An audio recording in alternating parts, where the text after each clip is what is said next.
Welcome to Suresh kitchen vlogs. நம்ம இன்னைக்கு ஒரு அருமையான ஸ்வீட் ரெசிபி செய்ய போகிறோம். என்னென்னு பார்க்குறீங்களா? Tender coconut halwa. ஆமாங்க, இளநீர் அல்வா. அதோட பல்பெல்லாம் சேர்த்து ஒரிஜினலாக செய்ய போகிறோம். ரொம்பவே அருமையாக இருக்கும் சாப்பிட்றதுக்கு. நம்ம இன்றைக்கி கல்யாணத்துக்காக இந்த அல்வாவை செஞ்சு கொடுத்துட்ருக்குறோம். ஒரு 800 பேர் சாப்பிட்லாம், அந்தளவுக்கு குவான்டிட்டிங்க. நீங்களும் இதே மாதிரி செய்யணும்னு இந்த வீடியோ முழுசாக பார்த்து செய்யுங்க. ரொம்பவே சூப்பராக வரும். செஞ்சு சாப்பிட்டு பார்த்துட்டு கமெண்ட்டில் சொல்லுங்கள் எப்படி நான் தெரிஞ்சுக்கிறேன். வாங்க இப்போ வீடியோக்குள்ளே போகலாம்.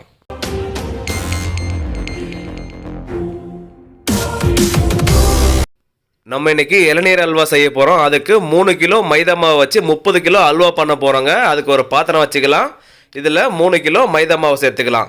உங்களுக்கு மைதா மாவில் செய்ய விருப்பம் இல்லை, கோதுமை மாவில் செய்யலாம் அப்படின்னீங்கனாக்கா அதோட மெத்தட் கொஞ்சம் சேஞ்ச் ஆகும். அதோட ரெசிபி உங்களுக்கு வேணும்னு நினச்சிங்கனாக்கா இந்த வீடியோக்கு 10,000 லைக் வந்துச்சுனாக்கா கண்டிப்பாக அந்த வீடியோ அப்லோட் பண்ணுறாங்க நம்ம சேனலில். இப்போ இந்த மாவில் கொஞ்சம் கொஞ்சமாக தண்ணி சேர்த்து ஒரு கரெக்டான பதத்தில் அந்த மாவு பிசைய போகிறோம். அது எந்த அளவுக்கு இருக்கணும்னா, நம்ம பரோட்டா மாவு பிசைவோம் தெரியுமா, அந்த பதத்தில் இருக்கணும். அதாவது அது உங்களுக்கு காமிக்கிறேன், அப்போ பார்த்தாவே தெரியும் உங்களுக்கு. அதே மாதிரி இந்த 3 கிலோ மாவுக்கு எவ்வளோ தண்ணி சேர்த்துருக்குன்றதும் சொல்கிறேன் உங்களுக்கு. இப்போ மாவு நல்லா மிக்ஸ் பண்ணி முடிச்சிட்டோம். பார்த்தாலே தெரியும் உங்களுக்கு எந்த அளவுக்கு இந்த மாவு மிக்ஸ் ஆகி வந்திருக்குன்ட்டு. அதே மாதிரி எந்த அளவுக்கு சாஃப்ட்னஸாக இருக்குன்றதை காமிக்கிறேன் பாருங்கள். ப்ரெஸ் பண்ணி காமிக்கிறப்ப தெரியும் உங்களுக்கு. பாருங்கள், இந்த அளவுக்கு சாஃப்டாக இருக்கணும். இது ரெடி ஆகிடுச்சு. இப்போ இந்த மாவை வந்து ஒரு பாத்திரத்தில் போட்டுட்டு அதில் ஒரு 6 லிட்டர் தண்ணி ஊற்றி இதை ஊற வைக்கணும். அதுக்காக ஒரு பாத்திரம் வச்சுருக்கோம். அந்த பாத்திரத்தில் இப்போது 6 லிட்டர் தண்ணி ஊற்றிடலாங்க. இந்த மாவு பிசையும் போது நம்ம எதுவுமே சேர்த்துக்கல, உப்பு சர்க்கரை அந்த மாதிரி எதுவுமே சேர்க்கல. வெறும் மைதா சேர்த்து தண்ணி சேர்த்து மிக்ஸ் பண்ணியிருக்கோங்க. அப்புறம் எதனா சேர்த்துருக்கோன்னு கன்ஃபியூஸ் பண்ணிக்காதீங்க. இப்போ 6 லிட்டர் தண்ணி ஊற்றுனதுக்கப்புறம் இந்த மாவை அப்படியே விடாமல் லைட்டாக ப்ரெஸ் பண்ணி விடணும். அது எந்த மாதிரி ப்ரெஸ் பண்ணுறோம் காமிக்கிறேன். இந்த மாதிரி ப்ரெஸ் பண்ணி விட்டுட்டோம்னா ஒரு 2 மணி நேரம் இப்படியே ஊறட்டும் இது. அதுக்கப்புறம் அந்த மாவில் இருக்கிற அந்த பாலெல்லாம் தனியாக பிரிஞ்சு வரும். அதை வச்சு தான் நம்ம அல்வா செய்ய போகிறோம். ஸோ அதனால் 2 மணி நேரம் இப்படியே இது ஊறட்டும். இப்போ நம்ம போய் இளநீர் வாங்கிட்டு வந்துடலாம் வாங்க. இந்த அல்வா செய்கிறதுக்காக நம்ம 50 இளநீர் வாங்கியிருக்கோம். அதெல்லாம் வெட்டி அந்த இளநீரோட தண்ணியை செப்பரேட்டாக எடுத்துருக்கோம். அதோட பல்ப்பை தனியாக பிரித்து எடுத்துக்கிறோம். இது ரெண்டுத்தையும் சேர்த்து தான் நம்ம அல்வா செய்யணும். ஸோ அதனால் நம்ம வாங்கியிருக்கிற 50 இளநீரை இதே மாதிரி கட் பண்ணி பல்ப்பு தனியாக தண்ணி தனியாக பிரித்து எடுத்துகிட்டு போயிட்டு நம்ம அல்வா செய்ய போகிறோம். வாங்க அடுத்த ப்ராசஸ் என்னென்னு பார்க்கலாம். 2 மணி நேரத்துக்கு முன்னே மாவு பிசைஞ்சு தண்ணி ஊற்றி ஊற வச்சுருந்தோம் இல்லையா, அது வந்து இப்போ கரைச்சி எடுக்கலாம். கண்டிப்பாக 2 மணி நேரம் ஊறணும். அப்போ தான் இந்த மாதிரி பால் தனியாக பிரிஞ்சு வரும். அது பிரிக்கணுன்னா இந்த மாதிரி அந்த மாவை நம்ம பிசைகிறப்போ நம்ம எப்படி மிக்ஸ் பண்ணி விடுறோமோ அந்த மாதிரி மிக்ஸ் பண்ணுறப்போ பால் தனியாக அந்த மைதாவோட சக்கை தனியாக பிரிஞ்சு வந்துடும். இப்போ பார்க்கும்போதே தெரியும் உங்களுக்கு, அந்த மாவு தனியாக பிரிஞ்சு வந்துருச்சு பாருங்கள், சக்கையாக இருக்காது. இப்போது அதோட பால் தனியாக பிரித்து எடுத்துட்டோம். இந்த மாதிரி வந்ததுக்கப்புறம் ஒரு ஸ்ட்ரெயினர் வச்சுட்டு அந்த சக்கை தனியாக இந்த மைதா பால் தனியாக பிரித்து எடுக்கிறோம் பாருங்கள். இந்த மாதிரி எடுத்து தனியாக வச்சுக்கலாம். நம்ம யூஸ் பண்ணும்போது இந்த மைதா பால் மட்டும்தான். அந்த சக்கையை தூக்கி குப்பையில் போட்டுற வேண்டியது தான். நம்ம வாங்கிட்டு வந்த 50 இளநீரோட தண்ணியை வந்து ஃபில்டர் பண்ணணும். ஏன்னா நம்ம அந்த இளநீரை வெட்டுறப்போ சக்கையெல்லாம் உள்ளே போயிருக்கும் அந்த தண்ணிக்குள்ளே. அதெல்லாம் இல்லாமல் இருக்கணும்னா இந்த மாதிரி ஸ்ட்ரெயின் பண்ணி எடுக்கிறப்போ அந்த வாட்டரும் கொஞ்சம் க்ளீனாக இருக்கும்.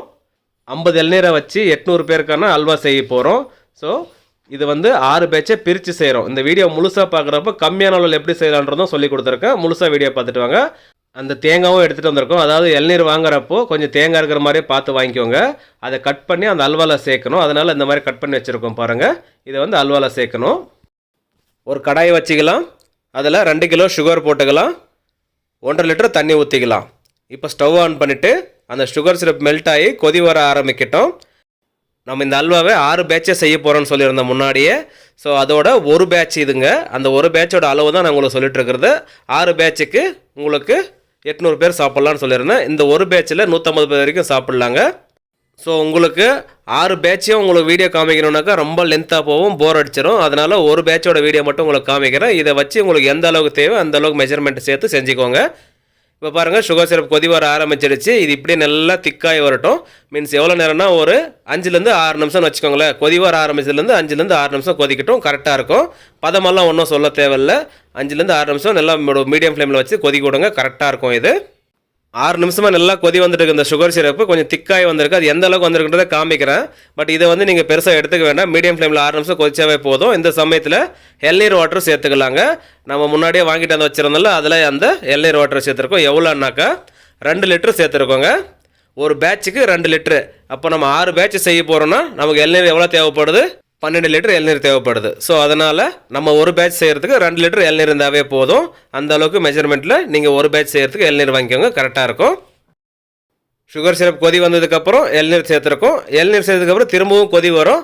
அதுக்கப்புறம் நம்ம கரைச்சி வச்சுருக்கிற மைதாவை சேர்த்துக்கணும். அதாவது மைதா வாட்டர் இருக்குல்ல, அதை சேர்த்துக்க போகிறோம். இப்போ பாருங்கள், நல்லா கொதி வந்துட்டுருக்கு. இந்த சமயத்தில் நம்ம மைதா வாட்டர் எடுத்து வச்சுருக்கோம் இல்லையா, அதாவது மைதாவை ஊற வச்சு கரைச்சி எடுத்து வச்சுருக்கோம் அந்த மைதா பால், இதை வந்து இதில் சேர்த்துக்கணும். அதுக்கு முன்னே இதை சேர்த்து நல்லா மிக்ஸ் பண்ணி விட்டுடலாங்க. ஏன்னா அந்த மைதா வந்து திக்காகி அடியில் போய் உட்காந்துட்ருக்கோம். ஸோ அதனால் நம்ம அதை என்ன பண்ணணும், நல்லா மிக்ஸ் பண்ணிவிட்டு அதுக்கப்புறம் அதில் சேர்த்துக்கணுங்க.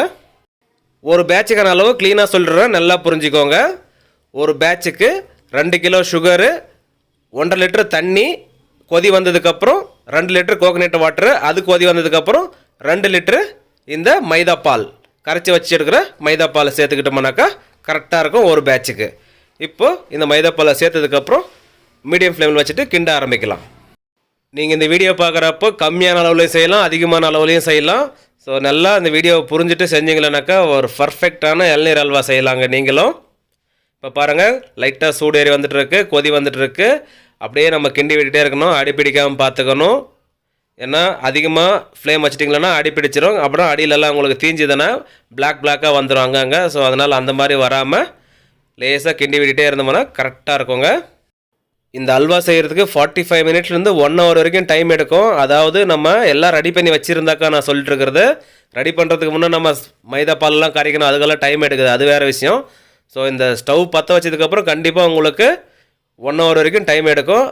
ஒரு முக்கியமான விஷயம், இந்த மைதா பால் சேர்க்குறப்போ கண்டிப்பாக மீடியம் ஃப்ளேமில் வச்சுக்கோங்க, இல்லைனா அடி பிடிச்சி தீஞ்சிரும். இப்போ பார்த்தாலே தெரியும், லைட்டாக தீஞ்சிட்டு இருக்கு பாருங்கள், அடியில் பிடிச்சிருக்கு. இதெல்லாம் யாருமே உங்களுக்கு காமிச்சிருக்க மாட்டாங்க, அதெல்லாம் ஸ்கிப் பண்ணிவிடுவாங்க. ஏன்னா நம்ம காமிப்போம். ஏன்னா நீங்கள் பண்ணுற மிஸ்டேக் எங்கே தப்பாகுதுன்றது உங்களுக்கும் தெரியணும். நான் உங்களுக்கு சொன்னால் தான் அது உங்களுக்கு புரியும், அதனால தான் சொல்லிட்டுருக்கிறேன். எல்லோரும் ஸ்கிப் பண்ணிவிட்டு காமிப்பாங்க, அந்த மாதிரி இல்லாமல் க்ளீனாக காமிக்கிறேன். அந்த மாதிரி வராமல் செய்யணும்னா ஃப்ளேமை கம்மியாக வச்சுட்டு பொறுமையாக செய்யுங்க, சூப்பராக வரும் உங்களுக்கு.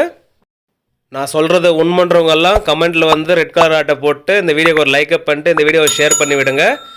அந்த மாதிரி நீங்கள் செய்கிறப்போ நானும் ஹாப்பி ஆகிடுவேன், நமக்கு இந்த அல்வா செஞ்சு காமிக்கிற மாஸ்டரும் ஹாப்பி ஆகிடுவார். ஸோ அதனால் ட்ரை பண்ணுங்கள். இப்போ இந்த அளவுக்கு திக்காய் வந்ததுக்கப்புறம் பாருங்கள், இந்த சமயத்தில் லெமன் சேர்த்துக்கணும். அதுக்காக நம்ம 2 லெமனை கட் பண்ணி எடுத்து வச்சுருக்கோம். அதோட சீட்ஸ் எல்லாம் இல்லாமல் எடுத்துகிட்டு இப்போ அதை லெமனை சேர்த்துக்கலாங்க. இதில் எதுக்காக லெமன் சேர்க்குறோம் அந்த சீக்ரெட்டாக சொல்கிறோம் உங்களுக்கு.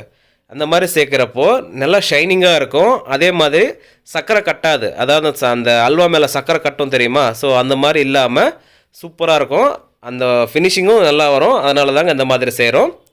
இப்போ இந்த ஒரு பேட்ச் செய்கிறீங்கன்னா உங்களுக்கு ஒரு ஃபுல் ரெசிபியை சொல்லி கொடுக்குறேன் பாருங்கள். 1/2 கிலோ மைதா எடுத்துக்கோங்க. அதில் எதுவுமே உப்பு சர்க்கரை எதுவும் சேர்க்காம தண்ணி சேர்த்து நம்ம பரோட்டா மாவு பிசையும்ல அந்த அளவுக்கு டீலாக பிசைஞ்சு எடுத்துக்கலாம். அதுக்கப்புறம் 2 லிட்டர் தண்ணி ஊற்றி அதை ஊற வைங்க, 2 மணி நேரம் ஊறட்டும். 2 லிட்டர் இளநீர் வர்ற அளவுக்கு தேங்காய் அதாவது இளநீரை வெட்டி எடுத்துகிட்டு வாங்க, அதோட பல்ப்பும் சேர்த்து எடுத்துகிட்டு வாங்க. அதுக்கப்புறம் நம்ம ஊற வச்சுருக்கிற மைதாவை நல்லா பிசைஞ்சு கரைச்சி அதுலேருந்து பாலை தனியாக பிரித்து எடுத்துருங்க. 2 லிட்டர் பால் வரும் உங்களுக்கு. அதுக்கப்புறம் 2 கிலோ சுகர் போடுங்க, 1.5 லிட்டர் தண்ணி ஊற்றுங்க. சேம் இப்போ என்ன செஞ்சுட்ருக்கிறோமோ அதே அளவு செய்யுங்க, கரெக்டாக இருக்கும் உங்களுக்கு. அதே மாதிரி அந்த தேங்காய் இருக்குல்ல, அது இளநீரில் வந்த தேங்காய், அந்த பல்ப்பும் இதில் சேர்த்துக்கோங்க. அது எப்போ சேர்க்கணுன்றதை வீடியோ முழுசாக பார்த்து தெரிஞ்சுக்கோங்க. நான் முன்னாடியே சொன்ன மாதிரி இங்கே ஒரு பேட்ச் செஞ்சுட்டுருக்கிறோம், இங்கே ஒரு பேட்ச் செஞ்சுட்டுருக்கிறோம். மொத்தம் 6 பேட்ச் செய்கிறேன்னு சொன்னோம். 2வது பேட்ச் இங்கே செஞ்சுட்டுருக்கிறோம், மொதல் பேட்ச் இங்கே ரெடி ஆகிட்டு இருக்குங்க. இப்போ கொஞ்சமாக நெய் சேர்த்துக்கலாம். நம்ம வந்து இந்த அல்வாக்காக ஒரு பேட்சுக்கு 1 லிட்டர் நெய் சேர்க்கணும். அதனால் இப்போ ஒரு பேட்ச்சு 300 ml சேர்த்துருக்கோம். இன்னும் 2லேருந்து 3 பேட்சை பிரித்து சேர்த்துக்கலாங்க மீதி இருக்கிற நெய்யை. இந்த அல்வா செய்ய ஸ்டார்ட் பண்ணி 1/2 மணி நேரம் ஆகுது. அதாவது சுகர் சிரப் கொதி வந்து இந்த மைதா மில்க் சேர்த்ததுக்கப்புறம் 20 நிமிஷம் ஆயிருக்கு. மொத்தமாக 30 நிமிஷம் டைமு. 10 நிமிஷமாக சுகர் சிரப் கொதி வந்திருக்கு, 20 நிமிஷமாக இப்போ மைதா பால் சேர்த்ததுக்கப்புறம் கிண்டிட்டு இருக்கிறவங்க இன்னும் 15 நிமிஷம் டைம் எடுக்கும் இது ரெடி ஆகிறதுக்கு. இந்த அல்வா நல்லா திக்காய் வர்ற சமயத்தில் நெய் சேர்த்துக்கணும். ஒரு 200 ml இப்போ சேர்த்துருக்கோம். அப்படியே சேர்த்துட்டு கைவிடாமல் கிண்டிகிட்டே இருக்கலாங்க, மீடியம் ஃப்ளேம்லேயே இருக்கட்டும். உங்களுக்கு இந்த அளவுக்கு நெய் சேர்க்க விருப்பம் இல்லை, நீங்கள் சேல் பண்ண போகிறீங்க, இந்த காஸ்ட் உங்களுக்கு செட் ஆகாது அப்படின்னு நினச்சிங்களேனாக்கா நெய்யை கம்மி பண்ணிவிட்டு ஆயில் அதே அளவுக்கு சேர்த்துக்கோங்க. இப்போ 1 லிட்டர் நெய் சொல்லியிருக்கோம் இல்லையா, ஸோ அந்த இடத்துல நீங்கள் தேவையான அளவு நெய் சேர்த்துக்கிட்டு அந்த மீதி இருக்கிற அளவுக்கு ஆயில் சேர்த்துக்கோங்க. அது உங்களோட விருப்பமே. ஆனால் 1 லிட்டரு ஆயில் அம்சம் இருக்கணும் இதில். அதான் நெய் சேர்த்தலையும் சரி ஆயில் சேர்த்தலையும் சரி 1 லிட்டர் சேர்த்துக்கணும்.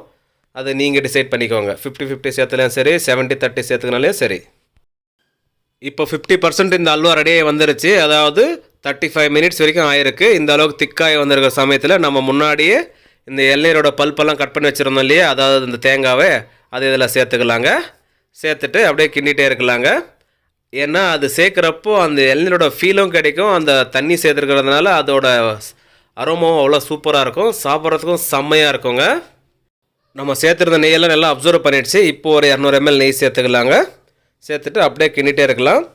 இந்த அல்வா ரெடி ஆகிறது எப்படின்னா, நெய் சேர்த்துட்டு மிக்ஸ் பண்ணுறப்போ கடாயில் ஒட்டாமல் சுற்றும், அது வரைக்கும் இதை நம்ம கொஞ்சம் கொஞ்சமாக நெய் சேர்க்கணும்.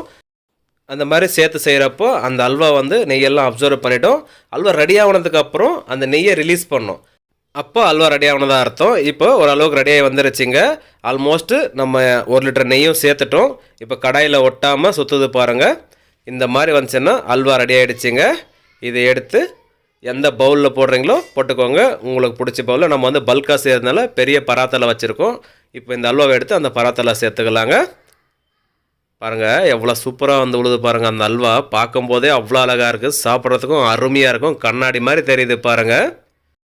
இந்த மாதிரி டிஃப்ரெண்ட்டான அல்வா ரெசிபி, ஸ்வீட் ரெசிபிஸ் எல்லாம் நீங்கள் பார்க்கணுன்னு நினச்சிங்கன்னா நம்ம சேனலை சப்ஸ்கிரைப் பண்ணி வச்சுட்டு பக்கத்துலேயே பெல் ஐக்கானும் கிளிக் பண்ணி வச்சா மட்டும்தான் உங்களுக்கு நோட்டிஃபிகேஷன் வருங்க. நிறைய பேர் வீடியோ பார்க்குறீங்க, சப்ஸ்கிரைப் பண்ணாமல் பார்க்குறீங்க. இந்த மாதிரி சப்ஸ்கிரைப் பண்ணிவிட்டு பார்த்தீங்களான்னா எனக்கும் கொஞ்சம் மோட்டிவேஷன் இருக்கும் அடுத்தடுத்த வீடியோ பண்ணுறதுக்கு. நம்ம கூட திறமையான ஸ்வீட் மாஸ்டருங்கெல்லாம் நமக்காக இந்த வீடியோவை செஞ்சு கொடுக்குறாங்க. ஸோ அதுக்காகவாச்சும் நம்ம சப்ஸ்கிரைப் பண்ணிட்டு லைக்கை பண்ணிட்டு இந்த வீடியோவை ஷேர் பண்ணலாம். இல்லை அடுத்த பேட்ச் எடுத்து ஊற்றுறோம் பாருங்கள், எவ்வளோ சூப்பராக வந்துட்டுருக்கு. இந்த மாதிரி காட்சியெல்லாம் யாருங்க கொடுப்பாங்க? நான் தான் கொடுப்பேன், நான் மட்டும்தான் கொடுப்பேன். அவ்வளோ சூப்பராக இருக்கும். பாருங்கள் அந்த பல்ப் எப்படி தெரியுது பாருங்கள். அந்த அல்வாவை பார்க்குறப்பவே அப்படியே ஒரு ஃபால்ஸ் மாதிரி தெரியுது இல்லைங்க. அட்ட அருமையான அல்வா ரெசிபிங்க. ஓகே மக்களே, நம்ம செஞ்ச இந்த டெண்டர் கோகோனட் அல்வா ரெசிபி உங்களுக்கு பிடிச்சிருந்தா கீழே லைக் பண்ணிட்டு அப்படியே இந்த video friends and family member கூட ஷேர் பண்ணிட்டு சப்போர்ட் பண்ணிட்டு வாங்க. நீங்களும் சப்ஸ்கிரைப் பண்ணால் பார்த்தா சப்ஸ்கிரைப் பண்ணிட்டு பக்கத்தில் பெல் ஐக்கன் கிளிக் பண்ணிட்டு ஆல் என்ற பட்டன் கிளிக் பண்ணுங்க. அப்போ தான் அடுத்தடுத்து போடுற நோட்டிஃபிகேஷன் வரும் உங்களுக்கு. மேலும் சப்போர்ட் பண்ணிட்டு வாங்க. மீண்டும் அடுத்த வீடியோவில் சந்திப்போம். பாய்.